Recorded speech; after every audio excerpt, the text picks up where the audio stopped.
Alors, aujourd'hui, deuxième partie du cours sur les espaces LP, et on va donner la définition des espaces LP. Alors, une fonction LP, ça va être une fonction de RD dans C mesurable, telle que la norme LP définie comme ceci soit finie. Donc, soit sa définition quand P n'est strictement inférieur à l'infini, et si P est infini, en fait, ça va être ce qu'on appelle le subessentiel de F, c'est-à-dire une sorte de plus petit majorant de F, au sens où, voilà, donc ce subessentiel M va vérifier f de x plus petit que M presque partout. C'est-à-dire que, par exemple, si le subessentiel est égal à 1, bon, pour presque tout x, f de x va être plus petit que 1, mais on n'interdit pas du tout que f sur quelques points soit plus grand que 1, voire infini. Le théorème le plus important donc aujourd'hui de ce cours, c'est le théorème de Riesz-Fischer, c'est que les espaces LP, ce sont des espaces de Banach. Alors là, il y a plusieurs choses à comprendre. C'est d'abord que c'est des espaces vectoriels normés. Et si c'est des espaces vectoriels normés, ça veut dire qu'ils satisfont l'inégalité triangulaire, c'est-à-dire que la norme LP de f plus g, c'est plus petit que la norme de LP de f plus la norme LP de g. Alors ça, c'est pas du tout évident à montrer. Ça vient de l'inégalité de Holder qu'on va énoncer tout à l'heure. Et donc, je vous enjoins à regarder la démonstration qui est assez technique, parce que si jamais on vous la demande, ce n'est vraiment pas évident de la retrouver. Et donc ça, c'est une première chose, c'est des espaces vectoriels normés, mais en plus de ça, c'est des espaces vectoriels normés complets. C'est-à-dire que si on a une suite de Cauchy, Fn, eh bien, on peut trouver une fonction f qui va appartenir à LP, telle que Fn va converger en norme LP vers f.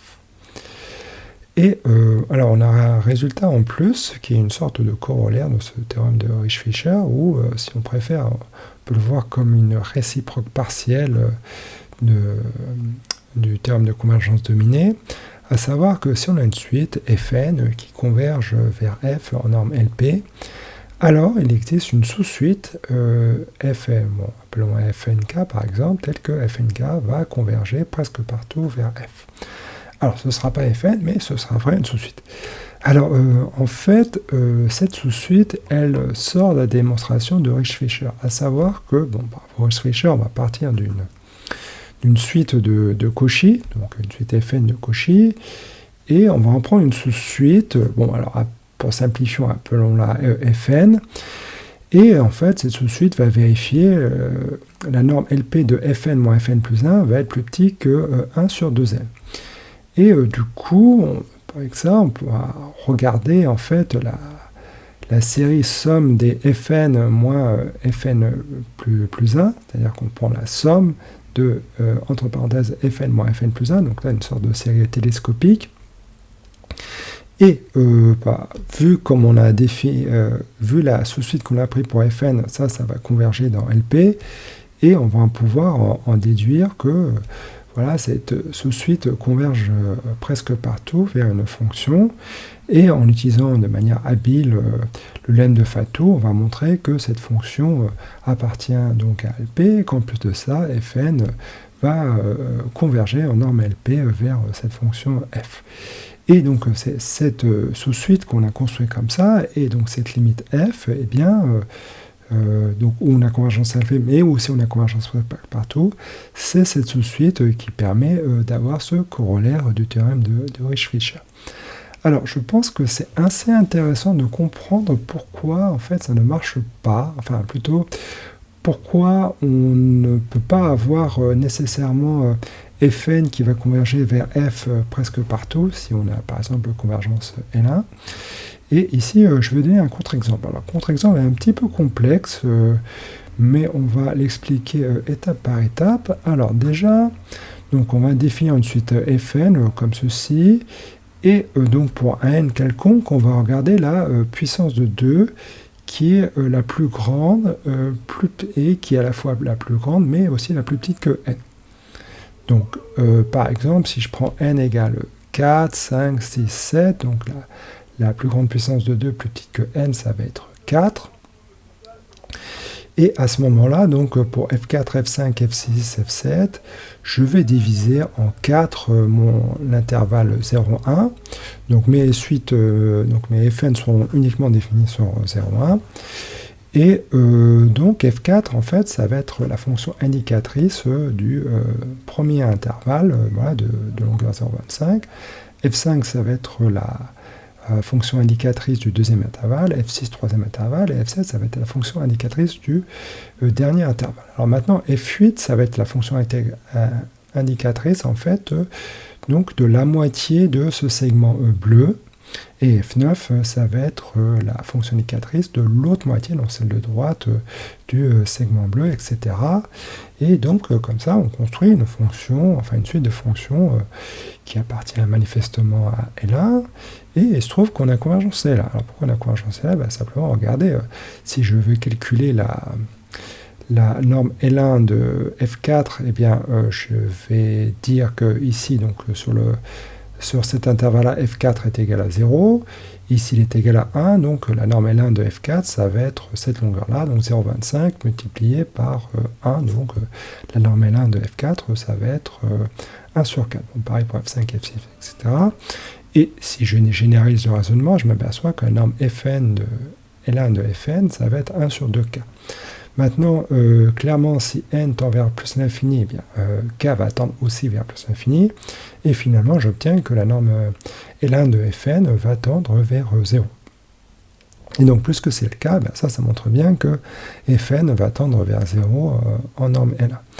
Maintenant, est-ce qu'on a une convergence simple ? Alors en fait, pas du tout, parce que effectivement, à partir du moment où n va être assez grand, et on aura que Fn va être nul dans beaucoup de points, mais il y aura toujours un intervalle sur lequel Fn ne sera pas nul, et du coup, puisqu'on a un schéma qui en fait balaye petit à petit tous les points de 0, 1, donc vous voyez par exemple, hein, si j'ai un point n'importe lequel, bon, mettons ici, ben voilà, il va appartenir donc à cet intervalle-là, et si je définis n'importe quel point de 0, 1, et pour un n très grand, ben, je pourrais trouver des n très grands tels que, en fait, ce point-là appartiendra à l'intervalle dont la Fn sera la fonction caractéristique. Et donc, en ce point-là, Fn sera égal à 1, et du coup, ben, ça contredit le fait que Fn tend vers 0. Et donc, je n'ai convergence simple nulle part. Donc voilà, j'espère que cet exemple est assez éclairant, et maintenant on va conclure ce cours avec l'inégalité de Holder avant de passer aux exercices. Alors là on a P et Q, donc plus grand que 1, et P et Q sont conjugués, c'est-à-dire qu'on a 1 sur P plus 1 sur Q est égal à 1. Bon, si P est égal à 1, à ce moment-là Q est égal à plus l'infini, et on va supposer que F appartient à LP et G appartient à LQ. Maintenant, on peut montrer que la norme L1 de FG existe, et qu'en plus, cette norme L1, elle va être plus petite que cette quantité, donc avec la norme LP de F multipliée par la norme LQ de G. Alors ça se montre en fait avec une inégalité de convexité, à savoir que x et y va être plus petit que 1 sur P xp plus 1 sur q yq. Donc ça c'est intéressant de savoir se montrer cette inégalité, en particulier parce qu'elle peut être ocasée dans la leçon sur les fonctions convexes. Alors passons aux exercices. Ici, on va montrer un résultat qui est assez classique, mais qui n'est pas stricto sensu dans le cours. Si on a un ensemble fini, donc de mesures finies, et que P soit plus petit que R, avec P et R donc compris entre 1 et plus infini, et bien à ce moment-là, on va voir que LR va être inclus dans LP. Alors pourquoi il en est ainsi ? Eh bien parce que vous pouvez écrire déjà le produit FP, c'est FP multiplié par 1. Donc ça ne mange pas de pain. Et en fait, vous allez appliquer l'inégalité de Holder à ces deux fonctions. Donc R va être plus grand que P, donc il faut trouver un exposant tel que, en fait, si je fais Fp puissance A, je vais trouver R, c'est-à-dire que P fois A doit être égal à R. Bon, si c'est le cas, je vais simplement prendre A est égal à R sur P pour m'assurer que, en appliquant l'égalité de Holder, je vais donc à ces deux fonctions-là, je vais trouver FR. Et pour donc le Q, je vais simplement prendre ce qu'il faut. Alors il se trouve qu'on a une formule qui est celle-ci, mais de toute façon, comme vous savez que 1 sur A plus 1 sur B doit être égal à 1, c'est facile d'en déduire le B qu'il faut nécessairement prendre pour appliquer l'égalité d'Holder. Et donc, voilà, on va avoir ceci à gauche, ceci à droite. Là, comme on a supposé que oméga était de mesure finie, ça va être quelque chose de borné. Et du coup, ça va bien montrer que la norme LP de F est finie. Et donc, ça permet bien de montrer l'inclusion annoncée. Alors, deuxième exercice. On a une suite de fonctions dans LP, telle que la série, donc cette série de normes converge. Bon, très bien. Alors, on suppose la somme partielle, la somme de n égale 0 à n de fn de x, montrer que Sn est une suite de Cauchy. Donc ça, c'est assez facile. On va juste regarder Sn moins Sm. Et donc, voilà, pour vérifier que c'est une suite de Cauchy, on va utiliser l'inégalité triangulaire, donc l'inégalité de Minkowski. Donc ça, c'est plus petit que ça. Et ça, en fait, comme c'est une suite convergente, clairement, suite convergente dans R, donc ça va être une suite de Cauchy. Et donc, quand n et m vont tendre vers l'infini, ceci va tendre vers 0. Donc, ça permet de montrer qu'effectivement, cette suite est bien de Cauchy.